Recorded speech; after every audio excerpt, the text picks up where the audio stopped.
Welcome to Kalaimani kitchen. இன்றைக்கி ஒரு sweet variety தான் செய்ய போகிறோம். அது எல்லாரோட ஃபேவரட் வந்து பிரியாணின்னு சாப்பிடுவோம். அந்த பிரியாணியோட கூட வச்சு சாப்பிட்றது, பிரியாணி சாப்பிடும்போது ப்ரெட் அல்வான்னு எல்லோரும் விரும்பி சாப்பிடுவாங்க. அது எல்லோரும் கண்டிப்பாக செய்வாங்க. அந்த ஸ்வீட் ப்ரெட் அல்வா தான் இன்றைக்கி செய்ய போகிறோம். அது எப்படி செய்கிறதுன்னு பார்க்கலாம் வாங்க. ப்ரெட் அல்வாவுக்கு முக்கியமாக ப்ரெட்டு தேவை.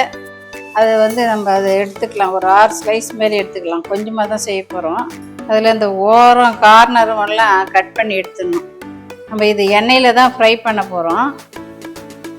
அந்த ஓரம் வந்து நம்ம எண்ணெயில் ஃப்ரை பண்ணும்போது அது தீஞ்சிடும், நல்லா இருக்காது, ஒரு மாதிரி கருப்பு கலராக வந்துடும்.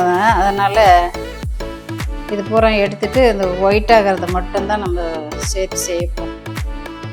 இந்த ப்ரெட்டு வந்து நம்ம எண்ணெயில் டோஸ்ட் பண்ணி தான் செய்ய போகிறோம். அதனால் அதுக்கு இப்போ எண்ணெய் பானாலில் ஊற்றி சூட் பண்ணிக்கலாம். சூட் பண்ணி வறுத்து எடுக்கலாம். இது ரீஃபைண்ட் ஆயில் தான் ஊற்றி இருக்குது. கல்லெண்ணெய் எள்ளெண்ணெய்லாம் ஊற்றா ஸ்மெல் அடிக்கும், அது நல்லா இருக்காது. ஒரு 300 மில்லி மாரி ஊற்றிருக்குது. அது ரோஸ்ட் பண்ணுறதுக்கு மட்டும்தான் எண்ணெய் தேவை. எண்ணெய் காஞ்சிடுச்சு. ப்ரெட்டு நம்ம கட் பண்ணி வச்சுக்கிறோம், அதை போட்டு செவக்க விட்டு எடுத்துடலாம். ஃப்ளேமில் வச்சு இதுனா, இல்லைன்னா ரொம்ப தீஞ்சு பிடிச்சா நல்லா இருக்காது. அதான் அதுமாரி செவந்துச்சுன்னா எடுத்துடலாம்.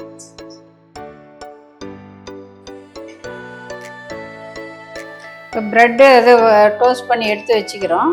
இப்போ அதுக்கு பாவு காய்ச்சணும், சர்க்கரை பாவு. அது ஒரு 300 மில்லியான சர்க்கரை எடுத்துருக்குது. அது வந்து நம்ம அடிக்கனமான பாத்திரத்தில் போட்டு அதுக்கு தண்ணி 2 பங்கு தண்ணி ஊற்றணும். இதே கப்பில் 2 கப்பு தண்ணி ஊற்றணும்.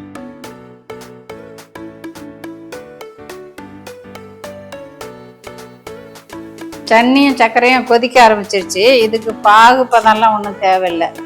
நம்ம இதில் அந்த ப்ரெட்டை சேர்த்துடணும்.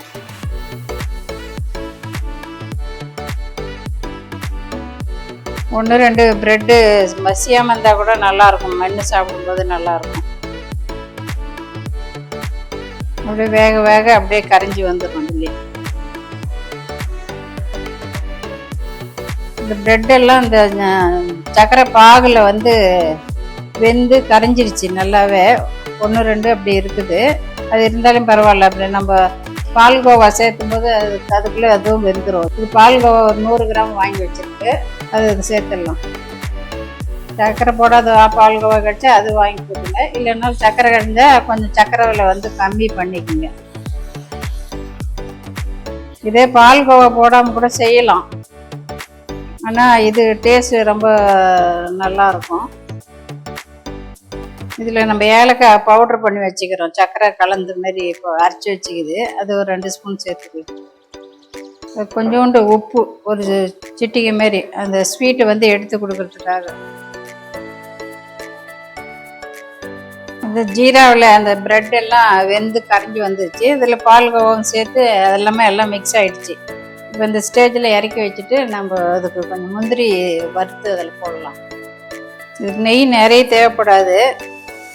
அது எண்ணெயில் வறுத்ததுனால எண்ணெயும் கொஞ்சம் நேரத்தில் அப்படியே கசிஞ்சு மேலே வந்துடும். அதனால் ஒரு 2 ஸ்பூன் மாரி சேர்த்துக்கலாம். நெய் சூடு ஏறிடுச்சு.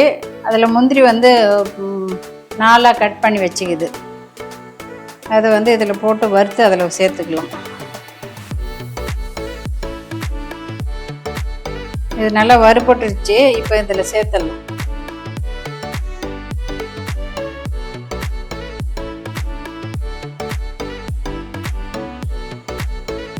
இதெல்லாம் சேர்ந்து வெந்து சுருண்டு வந்துருச்சு. இப்போ வர எண்ணெய் நெய் அப்படியே கசிஞ்சு வர்ற மாதிரி இது. இந்த சமயத்தில் ஆஃப் பண்ணிடலாம்.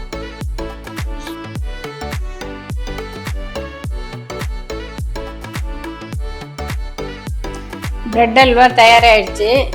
இது வாயில் வச்சோடனே அப்படியே கரைஞ்சி உள்ளுக்குள்ளே போயிடும். அந்த அளவுக்கு டேஸ்ட்டாக இருக்கும். சாப்பிட்டா ஒரு ஸ்பூனோட சாப்பிட்லான்னு நிறுத்த முடியாது. சாப்பிட்டே இருக்கலாம்னு தோணும். இது உங்களுக்கு பால்கோவா பிடிக்க போடலன்னா கூட பரவாயில்ல, ப்ரெட்டு வெறும் ப்ரெட்டே வச்சு கூட நம்ம செய்யலாம். இதேமாரி நீங்களும் வீட்டில் செஞ்சு பாருங்கள்.